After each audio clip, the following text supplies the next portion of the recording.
సంతోషం.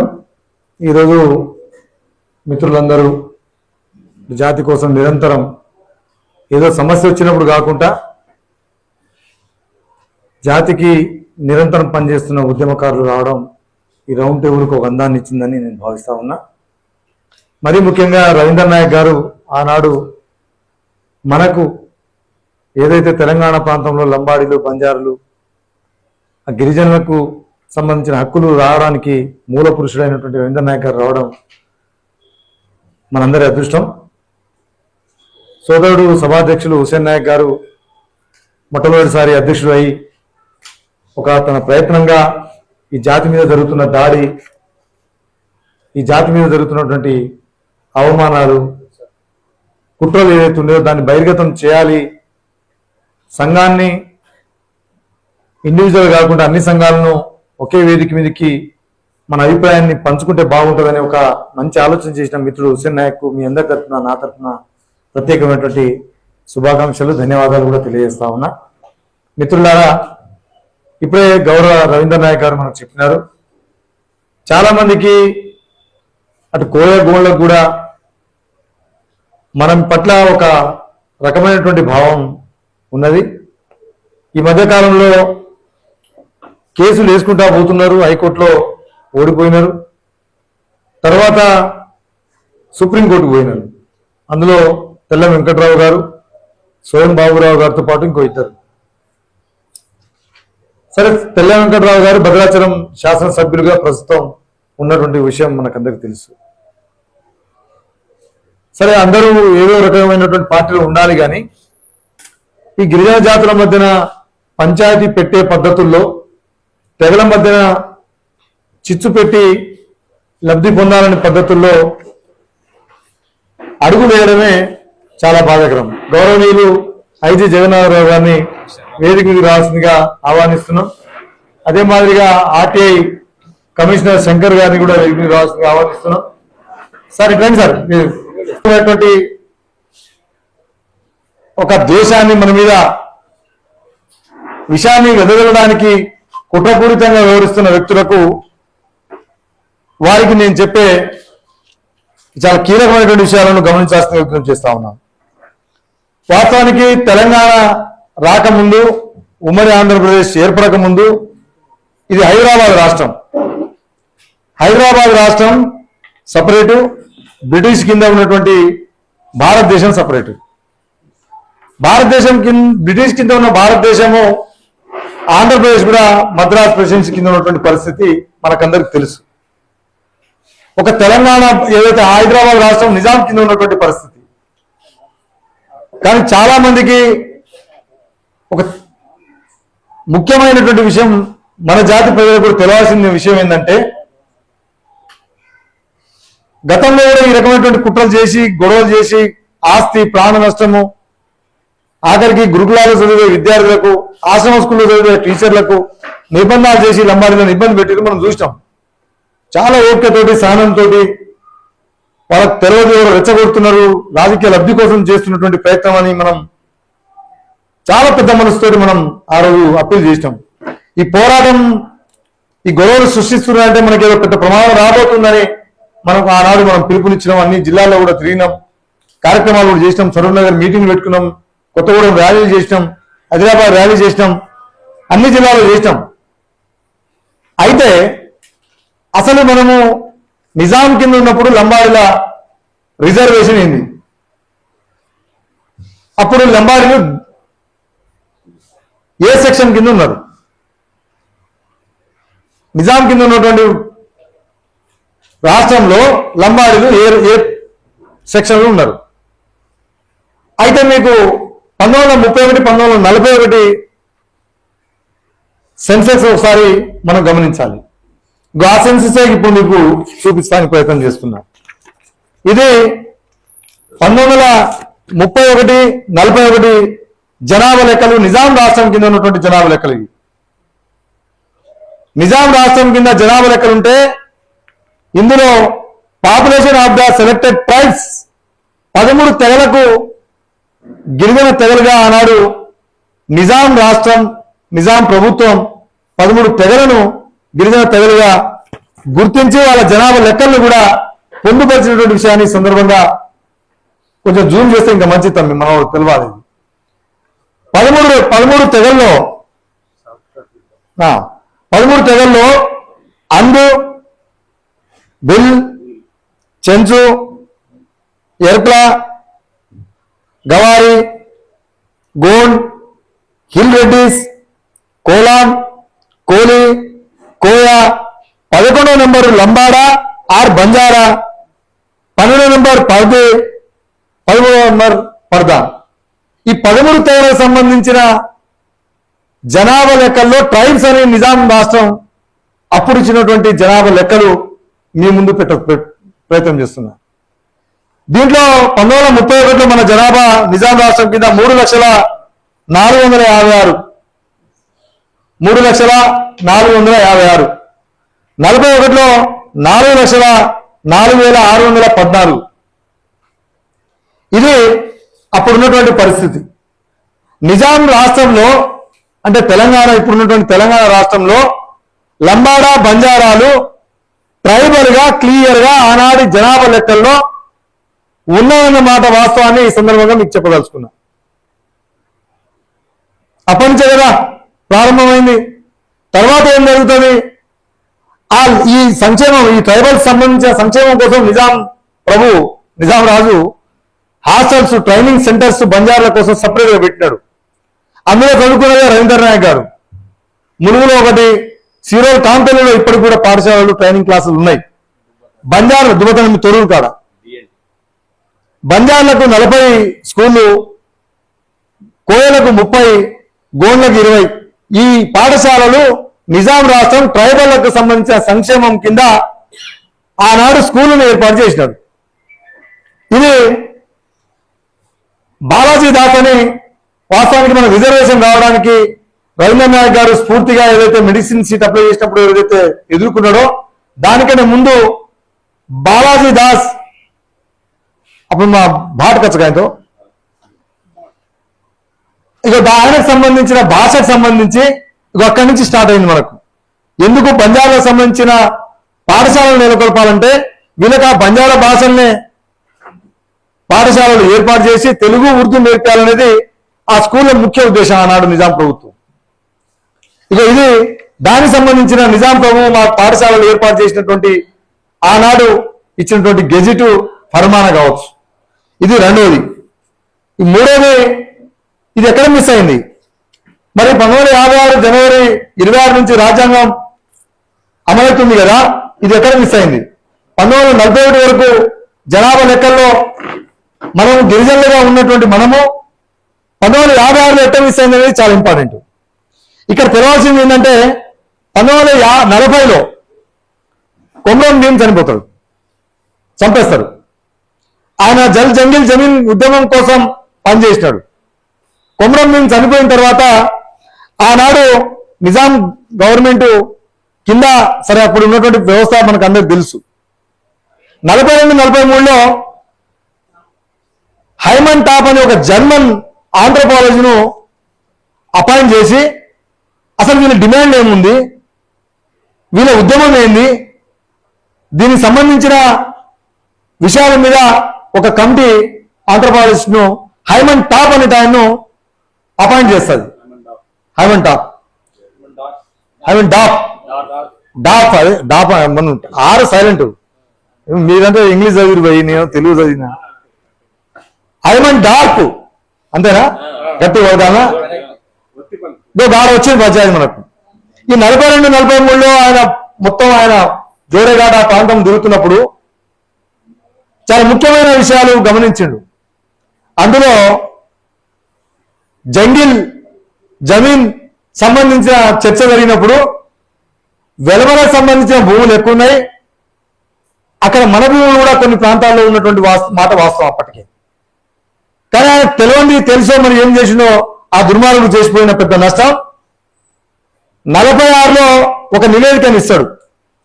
ఆ నివేదిక ట్రైబల్ ల్యాండ్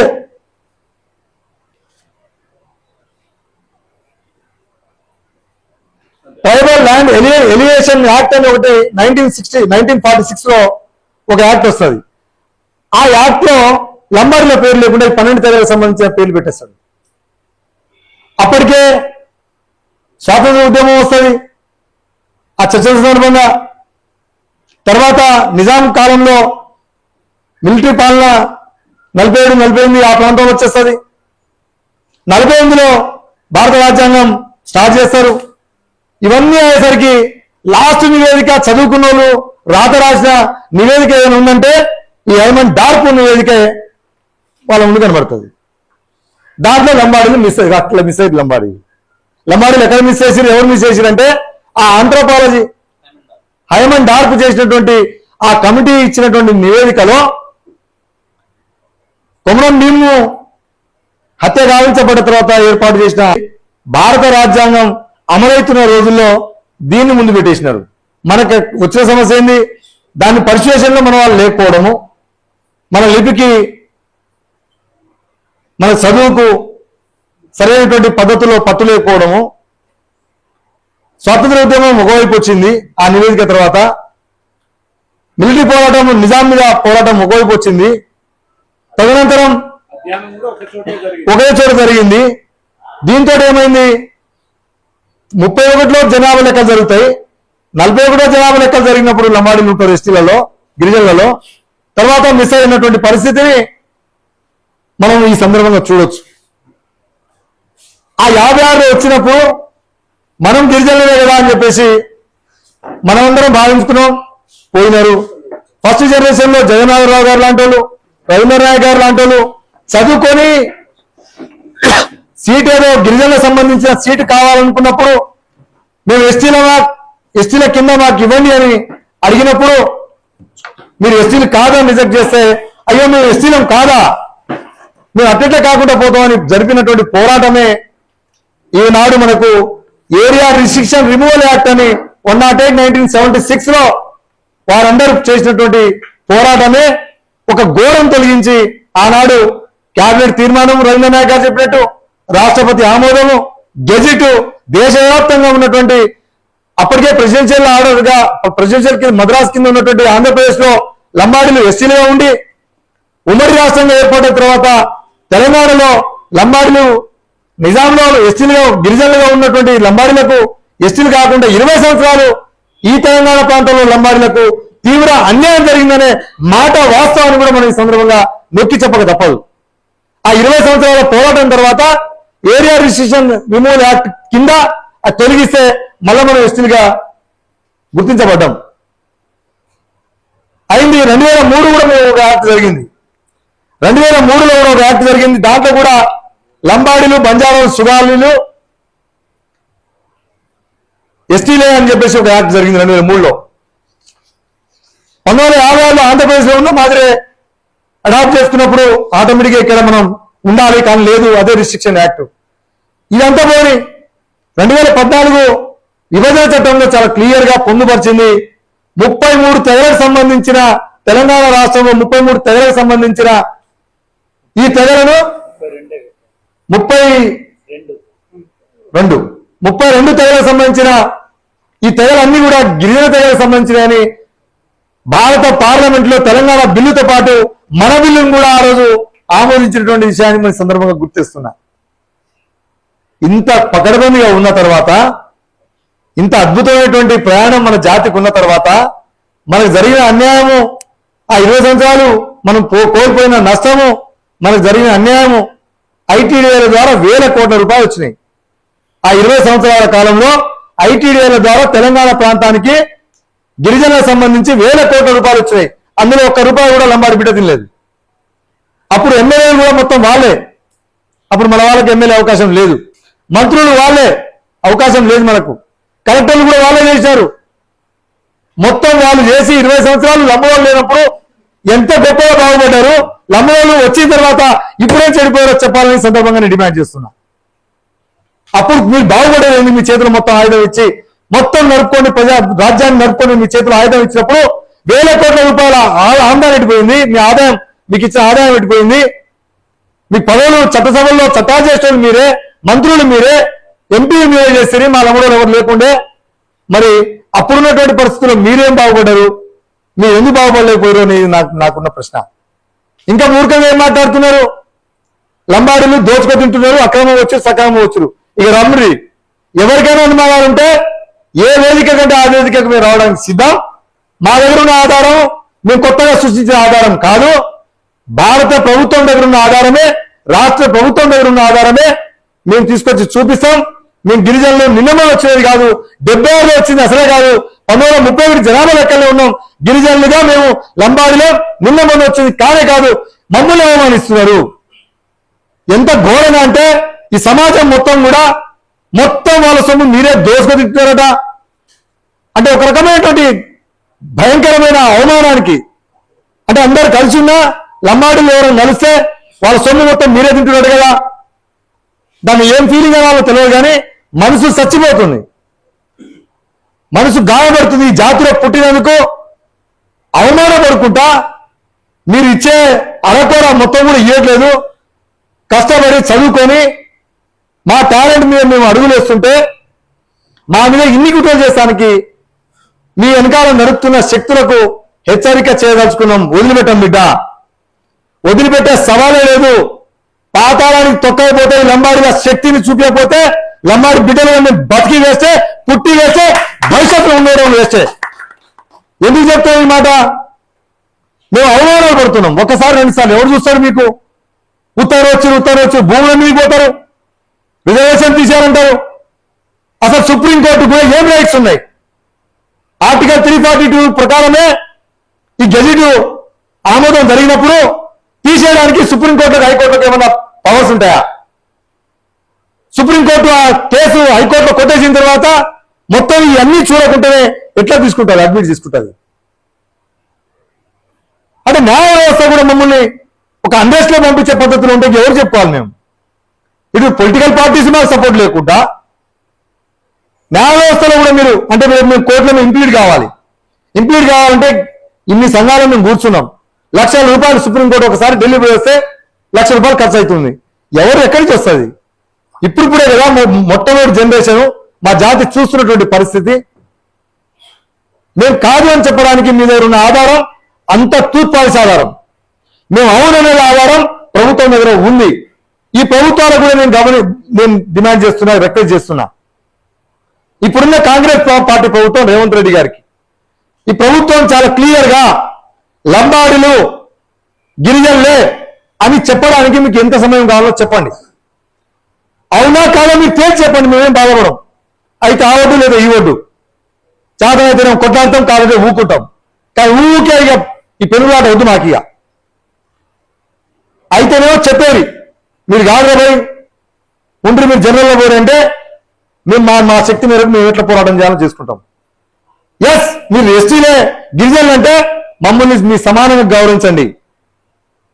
అందరికీ ఇస్తున్న మర్యాదలు మాకు సమానంగా మాకు కూడా గౌరవించండి.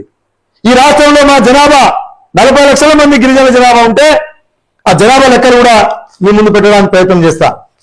ఇక జనాభా లెక్కలో 65% మనం ఉన్నాం, లంబాడిలో ఉన్నాం. 65% లంబాడిలో ఉండి వాళ్ళు ఏమంటారు? ఏ కమిషన్ వేసింది? ఒక జాతిని కలపాలంటే, తెగని కలపాలంటే కమిషన్ ఉండాలి కదా. ఎస్టీ కమిషన్ ఆమోదం పలికిందా అని. సార్ మీకు తెలవాలి, గూగుల్లో కొట్టే తెలుస్తుంది. 76లో ఏరియా రిస్ట్రిక్షన్ రిమూవల్ యాక్ట్ తీసినప్పుడు SC/ST కమిషనే ఏర్పాటు కాలే. ఇంకా ఏ కమిషన్ తోటి ఆమోదం జరుగుతుంది? గవర్నర్ గారికి రాష్ట్రపతి ఫోన్ చేస్తే చాలు. దాని తర్వాత 6 నెలల తర్వాత భారత పార్లమెంట్ లో బిల్లు పెడితే అయిపోద్ది. ఈ ప్రొవిజన్ ఉంది రాష్ట్రపతి గారికి. తను ఏ తెగలైనా తీసుకోవచ్చు, తీసేయచ్చు అన్న పవరు 6 నెలల వరకు ఆయన తీసుకున్న డిసిషన్ భారత పార్లమెంట్ లో బిల్లు పడేంత వరకు ఉంటుంది అవకాశం. మాకు అన్ని రకాల అవకాశాలు ఉండి కూడా మమ్మల్ని ఎందుకు ఇబ్బంది పెడుతున్నారు? దట్టు ఇందిరమ్మ రాజ్యం. ఇందిరమ్మ ఆనాడు మాకు ఈ అవకాశం కల్పించిందని మేము అందరం ఆనందపడుతున్నాం. ఇందిరమ్మ రాజ్యంలో మమ్మల్ని మా మీద హీరో వాళ్ళకుండా చూసుకోవాల్సిన బాధ్యత కూడా ఇందిరమ్మ రాజ్యం అని పేరు చెప్పుకుంటున్న రేవంత్ రెడ్డి గారిది లేదా? ఎందుకు స్వయం బాబురావు గారిని, తెల్ల వెంకటరావు గారిని విచ్చలవిడిగా వదిలిపెడితే మీకు తెలియకుండా జరిగితే మా లంబాడి బిడ్డలు మరి గాజులు వేసుకొని చేతులు కడుచుకొని మీ పాటలోనే మా లంబాడి ప్రజాప్రతినిధులు మరి ఏం చేస్తున్నట్టు? వాళ్ళు కూడా ఏదో స్పందన ఇవ్వాలి కదా, ఏదో మాట మాట్లాడాలి కదా, బయటకు వచ్చి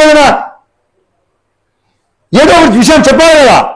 ఎందుకు మాట్లాడలేదు అంటే రాజకీయ ప్రయోజనం పొందే అవకాశం ఉన్నటువంటి అంశం కాబట్టి దీని ద్వారా ఏ పార్టీకి లాభం జరగాలి ఏ పార్టీకి నష్టం చేయాలనో అంశం ముడిపడి ఉన్నది కాబట్టి ఈ సమస్యను మళ్ళా తెర మీద తెచ్చి సుప్రీంకోర్టులో మా కేసును బంతిని వదిలిపెడితే ఊకుంటామా?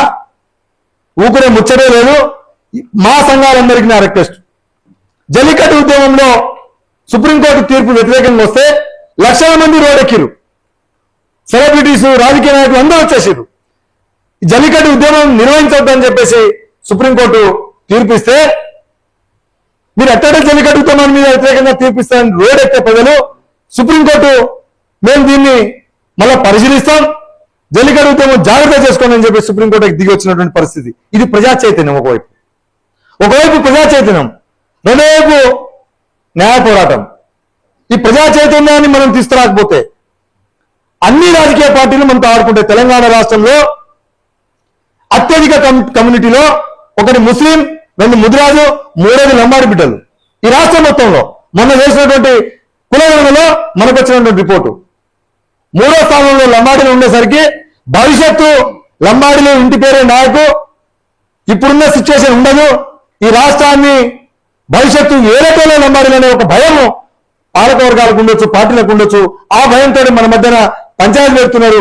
మనము గిరిజన తెగలందరికీ రక్షణ కవచం. లంబాడీలు లేకపోతే గిరిజన తెగలకు రక్షణ లేదు, ఇది వాస్తవం.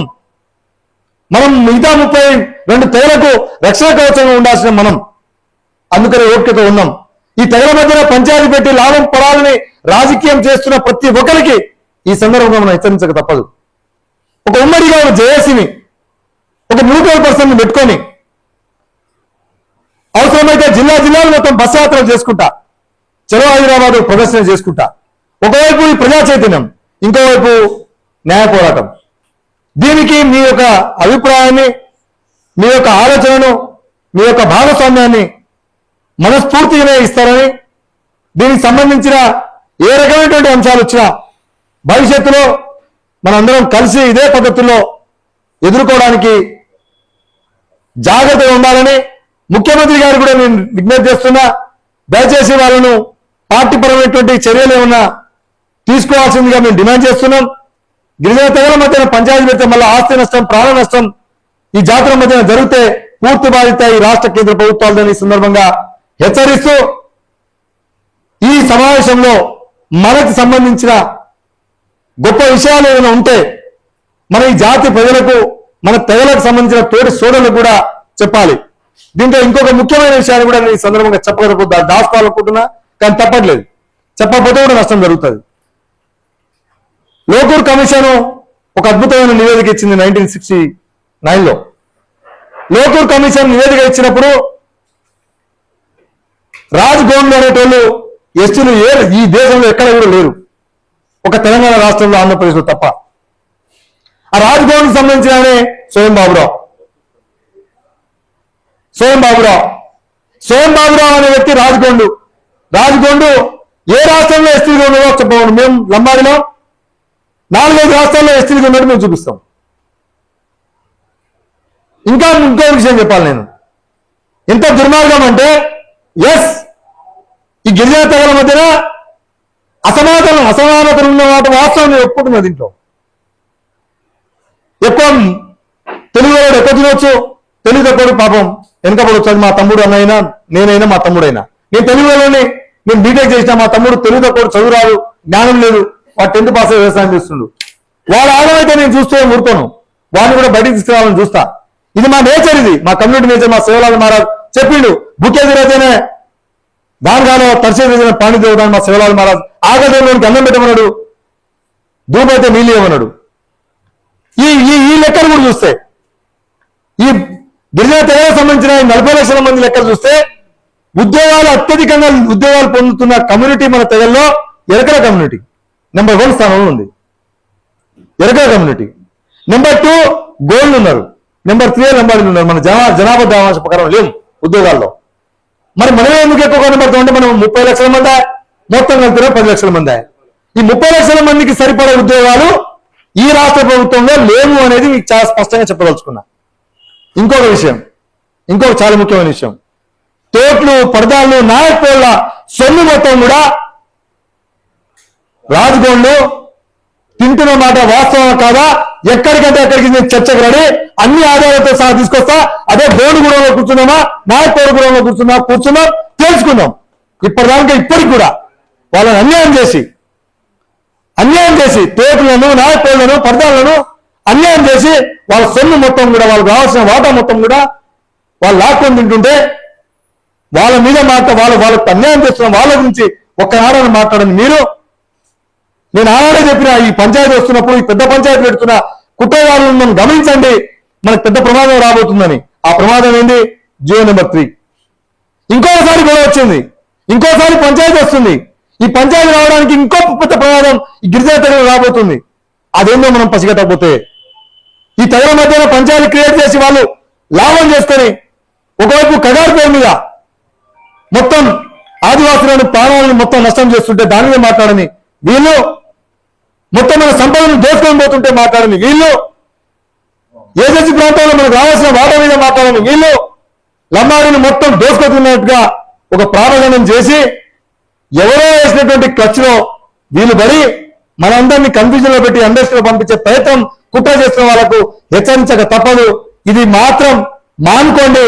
సుప్రీంకోర్టులో మేము ఎట్లా కాపాడుకోవాలి మా జాతిని? రిజర్వేషన్ లో మా లంబాడి జాతి ఎస్టీ రిజర్వేషన్ నుంచి పోకుండా చూడాలనో మాకు తెలుసు బిడ్డ. మీ తాతల తరం కూడా కాదు, రాసి పెట్టుకోండి. ఈ జాతిని ఎస్టీ నుంచి తీసే శక్తి ధైర్యం ఎవరికి లేదని కూడా ఈ సందర్భంగా హెచ్చరికలు జారీ చేస్తూ ఎట్లా కాపాడమో కూడా తెలుసు. దానికి ముందు పోదాం. ఈ సమాజానికి మీ ద్వారా అందరి ద్వారా నేను విజ్ఞప్తి చేస్తున్నాం. ప్రతి సమావేశం ఒక పిలుపు ఆ జాతిని ఎత్తుకొని, ఇది వర్గాలకు కులాలకు తెగలకు మన పంచాయతీ ఏముంటే మనం ఇంట్లో తీసుకుందాం, కానీ పిలుపునిచ్చినప్పుడు అందుకొని గొప్పగా తీసుకోవాల్సిందిగా మీకు అందరికి విజ్ఞప్తి చేస్తూ, ఈ యొక్క నాకు సంబంధించిన నేను తీసినటువంటి అంశాల మీద మీ ముందు ఇచ్చినటువంటి అంశాల్లో ఏదైనా మీకు ఏమైనా అభ్యంతరాలు ఉంటే కూడా నాకు చెప్పొచ్చు. నేను కరెక్షన్ చేసుకోవడానికి ప్రయత్నం చేస్తాను ఈ సందర్భంగా తెలియజేసుకుంటూ